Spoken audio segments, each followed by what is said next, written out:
The tone curve is one of the most powerful tools inside Adobe Lightroom because it allows photographers and creators to control brightness, contrast, shadows, highlights, and cinematic color tones with much more precision. Professional editors use the tone curve for everything from faded film looks to dramatic cinematic contrast and advanced color grading.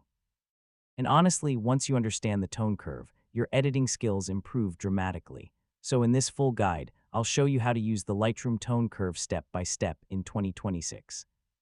First, open Adobe Lightroom or Lightroom Classic and import the photo you want to edit.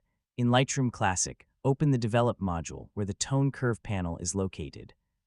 Scroll down the editing panels and open the tone curve section. The bottom left area of the curve controls shadows, while the top right controls highlights. And honestly, the tone curve becomes easier with practice and experimentation.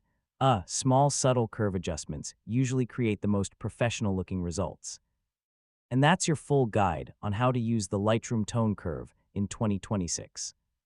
Hopefully now you have a clearer understanding of how to create cinematic contrast, film-style fades, and professional color grading using Adobe Lightroom.